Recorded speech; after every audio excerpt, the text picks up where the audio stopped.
Hello friends, मैं YP Singh from government polytechnic Badaun.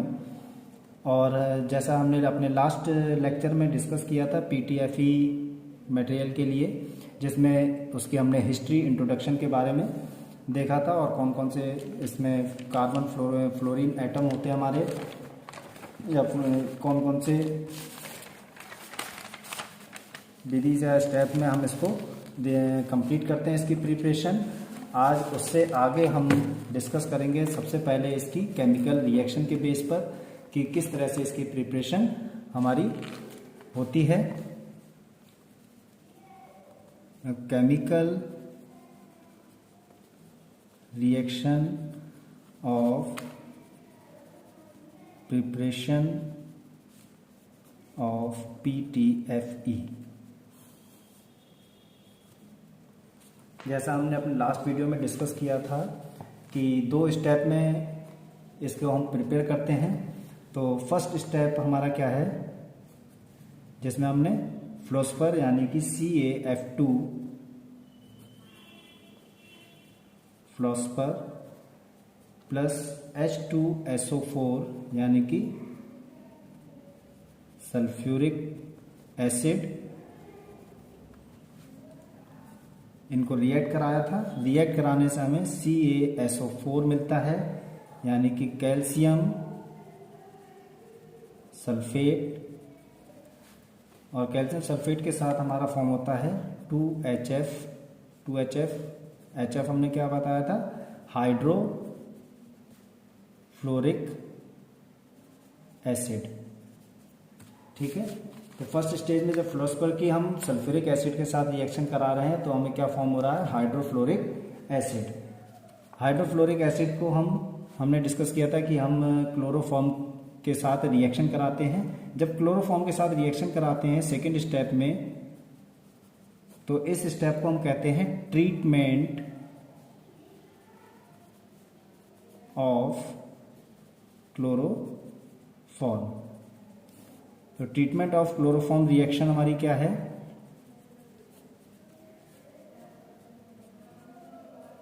इसमें हम क्लोरोफॉर्म लेते हैं, क्लोरोफॉर्म और 2HF यानी कि हाइड्रोफ्लोरिक एसिड, और इनकी रिएक्शन कराते हैं। रिएक्शन कराने से CHClF2 ये हमारा क्या बनता है, मोनो क्लोरो डाइफ्लोरो मेथेन, और इसके साथ में हमारा 2HCl यानी कि हाइड्रोक्लोरिक एसिड भी बनेगा। ठीक है, मोनोक्लोरो डाइफ्लोरो मेथेन हमारा फॉर्म होगा। और हमने डिस्कस किया था कि मोनोक्लोरो डाइफ्लोरो मेथेन को हम जो प्लेटिनम ट्यूब होती है उससे पास कराते हैं, यानी कि पायरोलिसिस रिएक्शन कराते हैं। पायरोलिसिस रिएक्शन, तो 2CHClF2 मोनोक्लोरो डाइफ्लोरो मेथेन। प्लेटिनम की एक हमारी इसमें ट्यूब रहती है जिसमें हम इसको 700 डिग्री सेंटीग्रेड टेम्परेचर पर इसको पास कराते हैं इससे ट्यूब से। तो हमारा किस में कन्वर्ट हो जाता है, CF2 double bond CF2 plus 2HCl। यहां से हमें क्या मिलता है, टेट्रा फ्लोरो एथिलीन का मोनोमर जो है वो हमें फॉर्म हो जाता है, और हाइड्रोक्लोरिक एसिड इसको हम क्या करते हैं, अलग कर देते हैं इससे। इसके बाद लास्ट स्टेप है हमारा, जिसमें हम क्या कराते हैं, पॉलीमराइजेशन, एडिशन, पॉलीमराइजेशन रिएक्शन। इसमें हम क्या करते हैं कि N जो मोनोमर है हमारे वो हम CF2 डबल बॉन्ड CF2 के लेते हैं, पॉलीमराइज कराते हैं और पॉलीमराइज कराने के बाद में जो हमारा टेट्राफ्लोरोएथिलीन है वो कन्वर्ट हो जाता है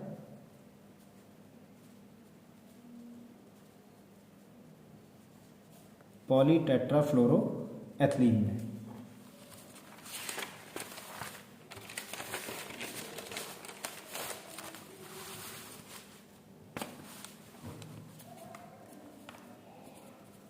पॉलीटेट्राफ्लोरोएथिलीन।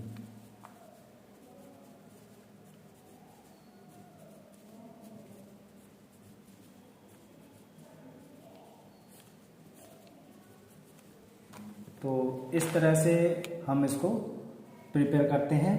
अब हम बात करेंगे इसके फ्लो डायग्राम की, इंडस्ट्रियल लेवल पर हम इसको किस तरह से फॉर्म करते हैं। तो सबसे पहले हम इसकी फ्लो शीट को जो है वो साथ ही साथ बना लेते हैं।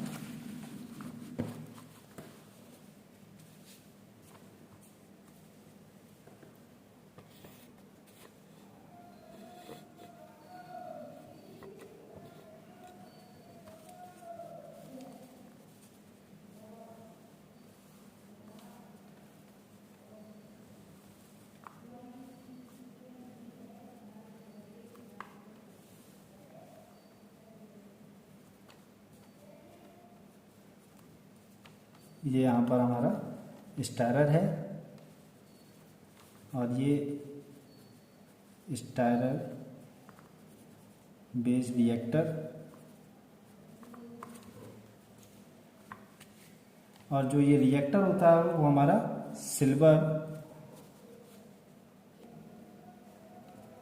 सिल्वर प्लेटेड रिएक्टर हम लेते हैं, जिसमें हम अमोनियम पर सल्फेट जो कि हमारा रहेगा 0.2 पार्ट, और इसके साथ में बोरेक्स हम लेते हैं 1.5 पार्ट और 100 पार्ट ऑफ वाटर। ठीक है, तो अमोनियम पर सल्फेट 0.2 पार्ट, बोरेक्स 1.5 पार्ट और 100 पार्ट ऑफ वाटर, इन सभी को हम क्या करते हैं, जो हमारा स्टायरर बेस्ड रिएक्टर है जो कि सिल्वर प्लेटेड है, इसके अंदर हम क्या करते हैं, इनको फीड कराते हैं। फीड कराने के बाद में रूम टेम्परेचर पर, एट रूम टेम्परेचर पर हम इसको मिक्स करते हैं, और मिक्स करने के साथ ही इसका जो पीएच लेवल होता है या पीएच वैल्यू जो होती है वो 9.2 इसको मेंटेन करते हैं। ठीक है, जब इनमें प्रॉपर रिएक्शन होती है, रिएक्शन के बाद यहाँ से हमारा जो है 30% PTFE कन्वर्जन से हमें क्या होता है, प्राप्त होता है। और इसकी इम्प्योरिटी को बढ़ाने के लिए,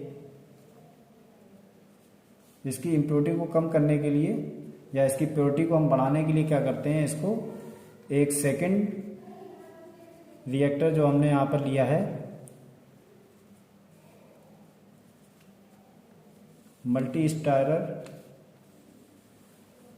रिएक्टर, इसमें इसको क्या कराते हैं, पास कराते हैं।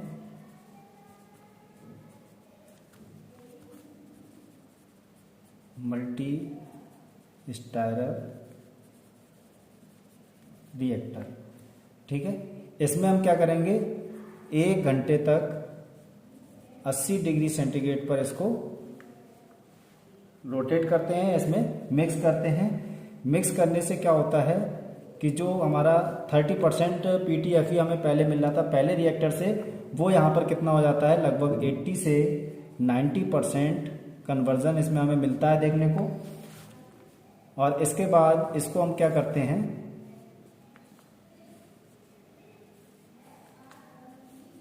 जो इम्प्योरिटीज हैं उनको यहाँ से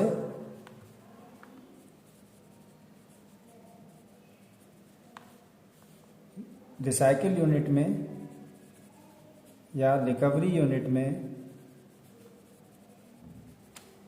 वापस पास कर देते हैं। यहाँ से जो है जो हमारे अनरिएक्टेड हम मोनोमर कह सकते हैं, या HCl हमारा जो बन रहा होगा, या अदर इम्प्योरिटी या वाटर कंटेंट है जो, उसको हम क्या करते हैं यहाँ से रिसाइकिल यूनिट में कन्वर्ट कर देते हैं। यहाँ से हम लगभग 98 से 99% PTFE इसको हम नेक्स्ट चैम्बर ड्रायर में ड्राई के लिए पास करते हैं, और ड्राई करने के बाद में हमें PTFE रेजिन सॉलिड फॉर्म में मिल जाता है। अगर हम इसको पैलेट फॉर्म में कन्वर्ट करना चाहें तो हम क्या करेंगे, इसको नेक्स्ट सेक्शन एक्सट्रूडर जिसमें हम इसको पास करेंगे, और एक्सट्रूडर क्या करेगा, पैलेट फॉर्म में इसको कन्वर्ट कर देगा, और यहाँ से हम क्या करेंगे, इसके पैलेट फॉर्म कर लेंगे। तो ये था इसके फ्लो शीट। अब हम बात करेंगे इसकी प्रॉपर्टीज़ और एप्लीकेशंस के बारे में। तो इसकी प्रॉपर्टीज़ और एप्लीकेशंस को हम एक बार देख लेते हैं। प्रॉपर्टीज ऑफ PTFE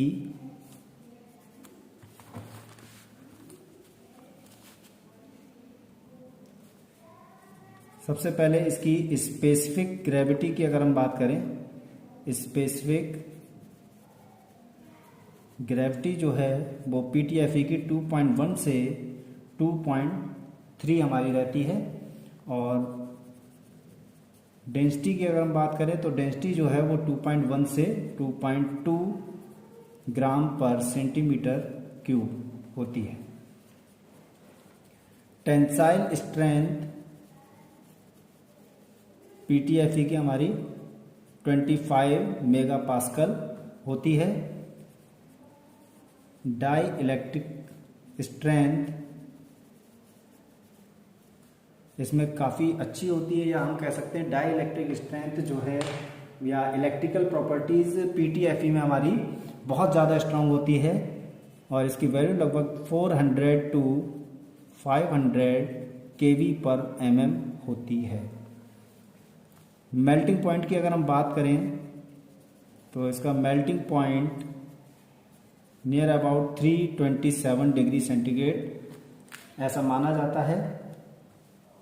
यानी कि ये जो टेम्परेचर है, इस टेम्परेचर पर हमारा जो मटेरियल है वो फ्लो की कंडीशन में नहीं होगा, लेकिन रबरी स्टेज में आ सकता है। तो above this temperature the material does not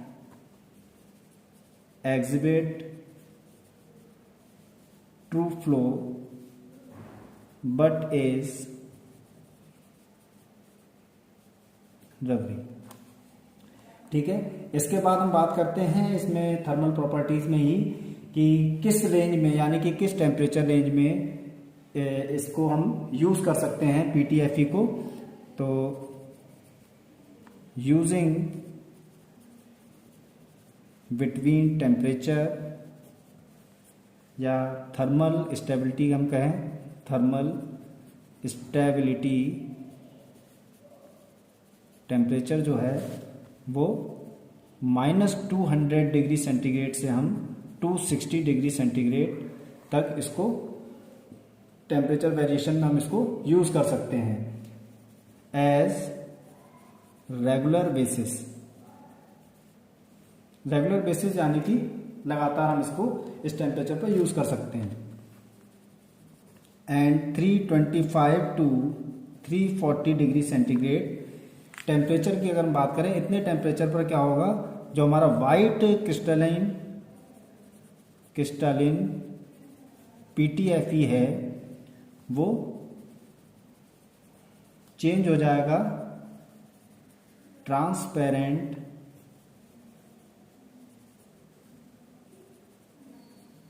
amorphous substance में। अब हम इसके टीजी की बात करें, यानी कि ग्लास ट्रांजिशन टेम्परेचर।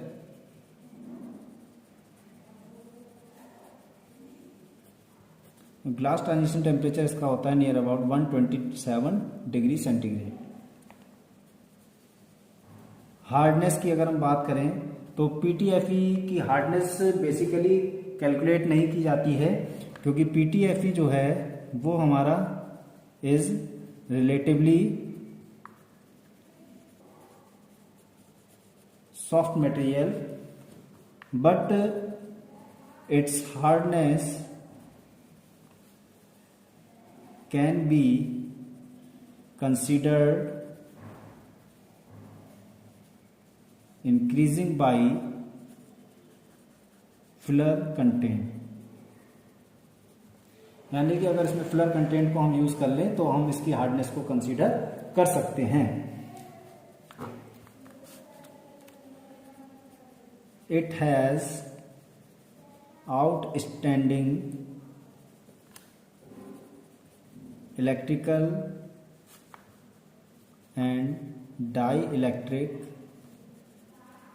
प्रॉपर्टीज, जैसा कि हमने ऊपर अभी देखा, और इसका HDT या हीट डिस्टॉर्शन टेम्परेचर जो है वो 121 डिग्री सेंटीग्रेड होता है। क्लैरिटी और इसकी ओपेक प्रॉपर्टी की अगर हम बात करें तो ये ट्रांसपेरेंट टू ट्रांसलूसेंट होता है। अब हम बात करते हैं इसकी एप्लीकेशंस के बारे में। Applications of PTFE. PTFE material से कौन कौन से प्रोडक्ट बनते हैं या कौन कौन से प्रोडक्ट में पीटीएफई का हमारा यूज होता है। तो जितने भी हमारे नॉन स्टिक पैन्स होते हैं, सबसे पहले ये उनमें ही यूज होता है। तो non stick fry pans, non stick pans, non stick cookware, cloth iron, lubricants for bicycles, gaskets, thread seal, tape, sanitary tapes, electric insulation in cables, surgical instrument, test equipments,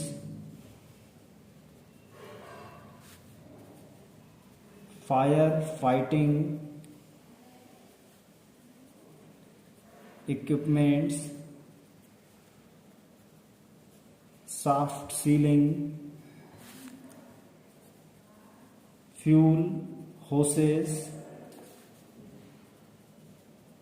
valve stem seals, pumps coating, tanks coating, impellers, flexible printed circuit board,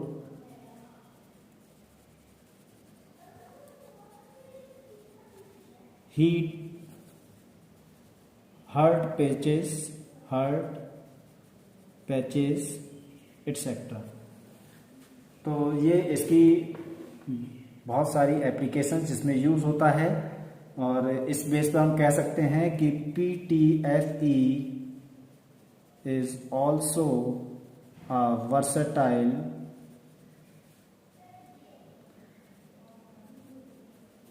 polymeric material।